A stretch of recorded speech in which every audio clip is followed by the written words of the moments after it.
আসসালামু আলাইকুম, কেমন আছেন সবাই? আশা করি সবাই ভালো আছেন। তো আজকে আমি আলোচনা করব আপনাদের অনেকের প্রতীক্ষিত বাইক, অনেক দিনের চাহিদা এবং অনেকের ক্রাশ একটি বাইক ইয়ামাহা FZ25, যে বাইকটি ইতিমধ্যে বাংলাদেশে আসার সম্ভাবনা রয়েছে খুব শীঘ্রই। তো এই বাইকটি সম্পর্কে আজকে পুরোপুরি সব কিছু আলোচনা করব এবং এই বাইকের মাইলেজ, বাইকের লুক সব কিছু নিয়ে আলোচনা করব। তো প্রথমেই আলোচনা করতে গেলে এই বাইকের সামনে যদি আসি, বাইকের সামনে যে উইন্ডশিল্ডটা ব্যবহার করেছে এটা ক্লিয়ার একটি উইন্ডশিল্ড এবং এর সাইডে দেখতে পাচ্ছেন ইয়ামাহা লুবের একটি স্টিকার দেওয়া রয়েছে এবং এর যে ইন্ডিকেটর লাইট এটি বাল্ব লাইট ব্যবহার করেছে এবং এর যে ফ্রন্টের যে লাইট সেটি ব্যবহার করা হয়েছে এলইডি এবং হ্যাজার্ড লাইট ব্যবহার করা হয়েছে। এর আলো যথেষ্ট সুন্দর এবং এর হাই বিম লো বিমে মোটামুটি আপনারা খুব ভালোই পাবেন এবং সামনের মাঠঘাটে ইয়ামাহার লোগো দেওয়া রয়েছে এবং মনস্টারের লোগো দেওয়া রয়েছে এবং এর সাইডে যদি আপনারা দেখেন সাসপেনশনে ইয়ামাহার লোগো দেওয়া রয়েছে এবং সামনে ব্যবহার করা হয়েছে এবিএস ব্রেকিং সিস্টেম এবং টায়ার ব্যবহার করা হয়েছে 100/80/17। এর যে টায়ারটা এটা খুব ভালো কোম্পানির একটি টায়ার ভালো মানের একটি টায়ার ব্যবহার করা হয়েছে যাতে আপনারা খুব কমফোর্টেবলি রাইড করতে পারবেন। এবং এখন যদি আমি উপরের দিকে যাই, এর মিটারের দিকে, মিটারটা দেখতে পাচ্ছেন ফুল এলইডি একটি মিটার ব্যবহার করা হয়েছে এই বাইকটিতে। মিটারটা ছোট হলেও মিটারটার সামনে ব্যবহার করা হয়েছে ইয়ামাহার একটি লোগো, তারপরে নিউট্রাল গিয়ারের লোগো, তারপরে আপনারা দেখতে পাচ্ছেন এবিএস ইন্ডিকেটর, তারপরে signal light indicator, trip meter, odometer, speedometer, RPM meter. তো আরও অনেক কিছু এই মিটারে ব্যবহার করা হয়েছে। আপনারা এই মিটারটা দেখতে খুবই সুন্দর, আমার মনে হচ্ছে যে আপনারা এই মিটারটা খুব পছন্দ হবে আপনাদের। এবং এর যে হ্যান্ডেলবারটা ব্যবহার করা হয়েছে এটা কিন্তু একটি পাইপ হ্যান্ডেলবার ব্যবহার করা হয়েছে এবং এর লুকিং মিররটা এফজেডের পুরাতন ভার্সনগুলোর মতোই। এর যে সুইচ কনসোল ব্যবহার করা হয়েছে এগুলো অনেক সুন্দর। তো এই হাতে প্রথমে ব্যবহার করা হয়েছে পাস, আপার ডিপার, সিগন্যাল লাইট এবং হর্ন, এবং ডান সাইডে ব্যবহার করা হয়েছে সেলফ এবং ইঞ্জিন কিল সুইচ। তো আপনারা এখন বাইকটির সাইড থেকে দেখতে পাচ্ছেন যে বাইকটা কত সুন্দর দেখাচ্ছে। বাইকটা কিন্তু একটি মাস্কুলার একটি বাইক, বাইকটার শেপ একটি মাস্কুলার শেপ।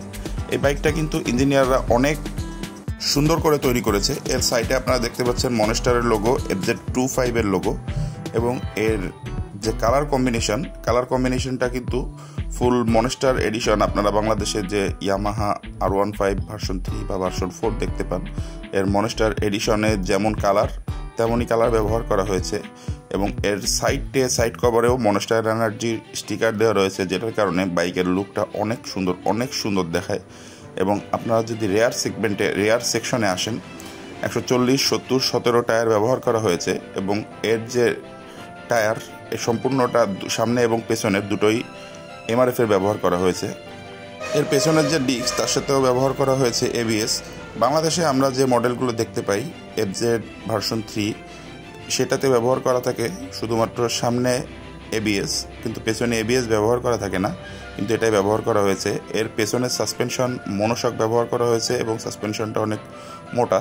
এর যে সিটটা আপনারা দেখতে পাচ্ছেন, সিটটা কিন্তু প্রপার স্প্লিট একটি সিট, যার কারণে বাইকের লুকটাই চেঞ্জ হয়ে দেয় এবং সিটের স্মুথনেস, সিটের সফটনেসটা খুবই ভালো। আপনারা রাইডিংয়ের জন্য খুব কমফোর্ট পাবেন এবং সিটের সাইডে আপনারা দেখতে পাচ্ছেন অ্যারোডাইনামিক একটা শেপ দেওয়া এবং এর যে টিল্ট এডি বা গ্র্যাব রিল যেটাকে বলে, গ্র্যাব রিলটা কিন্তু খুবই সুন্দর। এইটাতে আপনারা আপনাদের ট্যুরে যাওয়ার সময় বা কোনো সময় আপনাদের জিনিসপত্র বাঁধতে গেলেও সমস্যা হবে না বা পিলিয়ন ধরে বসতেও অসুবিধা হবে না। এর যে পেছনের ব্যাক লাইটটা আপনারা দেখতে পাচ্ছেন সেটা কিন্তু খুবই সুন্দর এবং এর যে পেছনের সিগন্যাল লাইটটা আপনারা দেখতে পাচ্ছেন এটা কিন্তু বাল্ব ব্যবহার করা হয়েছে। এবং এর লেফট সাইডে যদি আপনারা দেখেন, লেফট সাইডেও কিন্তু সেম মনস্টার এনার্জির লোগো দেওয়া রয়েছে। তো এখন যদি আমরা বাইকের সারি গার্ডারের সাইডে যাই, এই সাইডে কিন্তু একটা সারি গার্ডার ব্যবহার করা হয়েছে, ফুল সারি গার্ডার, যার কারণে মহিলা পিলিয়ন যদি বসে সে খুব সেফলি বসতে পারবে।